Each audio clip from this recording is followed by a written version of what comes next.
लड़के लड़कियों के लिए समस्या बन गई है ये जो बीपीएससी ने जिद पकड़ ली है नॉर्मलाइजेशन वाली बात। बीपीएससी का कहना है कि जो बच्चों की परीक्षा होगी हम 3 तरह के उनको प्रश्न पत्र बाँटेंगे। 3 तरह सेट्स बाँटेंगे, अलग-अलग सेट रहेंगे 3 किस्म के। परसेंटाइल जो है उसके निकालने की प्रक्रिया बहुत जटिल है कि जितना आपको अंक आया उसको टोटल की संख्या से भाग देंगे तो ये करेंगे। मैं तो मतलब ऐसे ही मज़ाक में कहता हूँ कि इतनी जटिल प्रक्रिया है कि बस अल्बर्ट आइंस्टाइन की समझ में आएगी और किसी की समझ में नहीं आएगी। ये हो सकता है 60 नंबर वाला छँट जाए, 40 नंबर वाला निकल जाए और उसमें मतलब आपको कह सकते हैं धांधली की भी पूरी गुंजाइश रहती है। यदि यूपीएससी बिना इसके परसेंटाइल और नॉर्मलाइजेशन में गए हुए सिर्फ एक सेट का प्रश्न पत्र पूरे देश में बांट सकता है कश्मीर से कन्याकुमारी को, तो आपको क्या दिक्कत है? यदि आपको दिक्कत है इसका मतलब आपकी योग्यता पर मैं सवालिया निशान। इसमें भी मैं अभी भी कहता हूँ कि जो नॉर्मलाइजेशन है सरकार लागू नहीं कर सकेगी, सरकार को इसमें भी झुकना ही पड़ेगा। नमस्कार, मेरा नाम प्रिंस मिश्रा है और आप निष्कर्ष देख रहे हैं। बीपीएससी में जो है नॉर्मलाइजेशन को लेकर अब जो है बीपीएससी ने एक छात्रों के जो है छात्रों के लिए जो है एक बड़ा सरदर्द जो है वो बना दिया है। ऐसे में कल जो है तेजस्वी यादव ने भी नॉर्मलाइजेशन को लेकर जो है अपनी बातों को रखा है। हम लोग जो है सीधी बातचीत करेंगे। हमारे साथ पूर्व आईपीएस हैं अमिताभ दास। सर, बीपीएससी में जो नॉर्मलाइजेशन को लेकर जो बात कही जा रही है बीपीएससी की को लेकर, छात्र जो है अब टेंशन में आ गए हैं। कह रहे हैं कि जो है तमाम जो फरियाद है वो छात्रों के हित में जो है नहीं निकाली जा रही है। कल जो है छात्र जो है बीपीएससी का जो वो आयोग है वो घेराव करेंगे।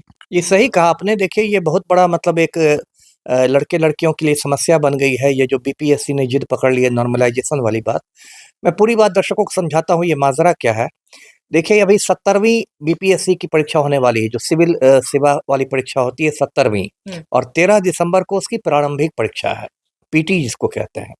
अब इस बार बहुत रिक्तियां निकली है, मतलब 2000, आप उसको बम्पर रिक्ति कह सकते हैं। 2000 से ज्यादा रिक्तियां हैं। 200 तो एसडीएम का पद रिक्त है, 136 डीएसपी का पद रिक्त है, तो काफी ज्यादा रिक्तियां निकली है। इसमें लगभग 4,80,000 लड़के लड़कियों ने फॉर्म भरा है। अब लफड़ा क्या हो गया है कि बीपीएससी का कहना है कि जो बच्चों की परीक्षा होगी हम 3 तरह के उनको प्रश्न पत्र बांटेंगे। 3 तरह सेट्स बांटेंगे, अलग-अलग सेट रहेंगे 3 किस्म के। अब नेचुरल है कि जब 3 अलग-अलग किस्म के सेट रहेंगे तो कोई कठिन सेट हो सकता है, कोई आसान हो सकता है, कोई बीच-बीच का हो सकता है। तो फिर रिजल्ट कैसे आएगा? तो बीपीएससी ने कहा कि हम भाई नॉर्मलाइजेशन के जरिए रिजल्ट जारी करेंगे। अब नॉर्मलाइजेशन कैसे होगा? तो उसका तरीका है परसेंटाइल निकालने का। ये परसेंटेज नहीं है, परसेंटाइल है। क्या है वो?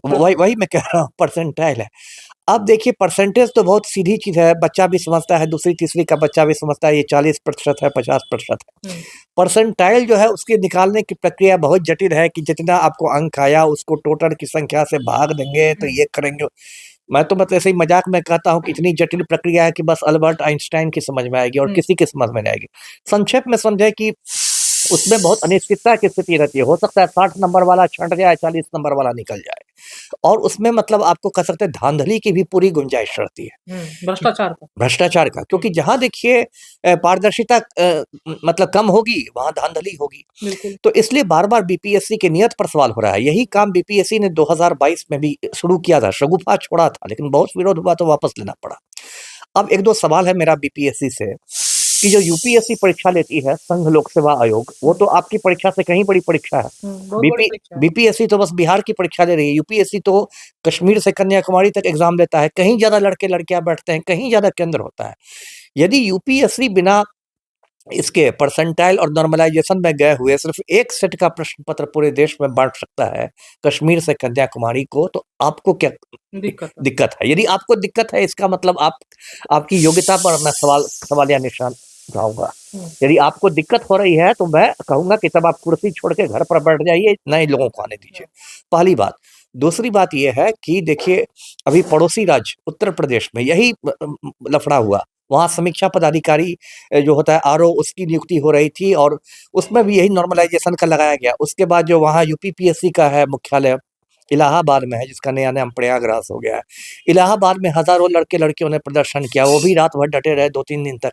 बाद में वहां पर पीछे हटना पड़ा सरकार को। तो ये लोग बार बार आप ऐसा क्यों कर रहे हैं? अब आपने जैसा बताया 6 दिसंबर को यानी कल पटना के बेली रोड पर जो बीपीएससी का मुख्यालय है उसके सामने लड़के लड़कियों का धरना प्रदर्शन है। हजारों लोग आ ही जाएंगे, जैसे अभी सिपाही अभ्यर्थी वाला में आ गए।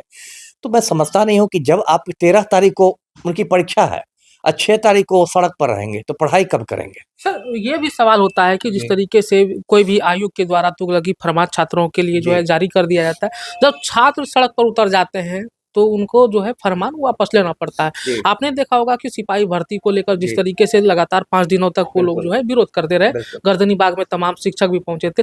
कल जो है बीपीएससी को बैक फुट पे आना पड़ा। ऐसा क्या मतलब जो करना होता है जो कि मतलब छात्र सड़कों पे अब उतर जाए? यही तो देखिए मतलब दुर्भाग्य है। अभी आप सिपाही अभ्यर्थी की बात करते हैं, सिपाही अभ्यर्थियों में भी ऐसे ही निकाल लिया गया तुगलकी फरमान कि जुलाई 2023 के पहले का ही हमें एनसीएल चाहिए, ईडब्ल्यूएस चाहिए। अब वैसा एनसीएल और ईडब्ल्यूएस लगभग 80% लड़के-लड़कियों को नहीं था। तो उनका उनका भविष्य अधर में लटक गया। फिर हज़ारों लड़के-लड़कियाँ गर्दनी बाग में जुटे। अभी दिसंबर के महीने में खुले आसमान के नीचे ठंड में ठिठुर रहे हैं, भूखे-प्यासे, और जब आपको 9 तारीख से शारीरिक एग्ज़ाम देना है तब। अंत में फिर जब चारों ओर से चौतरफा निंदा हुई, चौतरफा हमला हुआ, तो कल एक चयन-पर्षद का लेटर निकल गया कि नहीं अब सब लोग दे पाएँगे। तो वही सरकार समझ, और इसमें भी मैं अभी भी कहता हूँ कि जो नॉर्मलाइजेशन है सरकार लागू नहीं कर सकेगी। सरकार को इसमें भी झुकना ही पड़ेगा, क्योंकि ये पलटू राम को भी मालूम है कि जो बेरोजगार हैं वो साथ-साथ मतदाता भी हैं। इनको हल्के में नहीं लेना है। 11 महीने बाद आम चुनाव है। सारे बेरोजगार एक हो गए ना, तो मुख्यमंत्री बेरोजगार हो जाएँगे, है ना? इसलिए किसी को हल्के में नहीं लेना है कि अरे बेरोजगार है, इसको तो लाठी से पिटवा दो, है ना? और इसमें भी सरकार को झुकना पड़ेगा। छात्र शक्ति में तो बहुत शक्ति है साहब, झुकना ही पड़ता है। झुकना पड़ेगा ना। कोई इक्के-दुक्के तो, और देखिए एक छात्र रहता है तो उसके पीछे पूरा परिवार रहता है ना।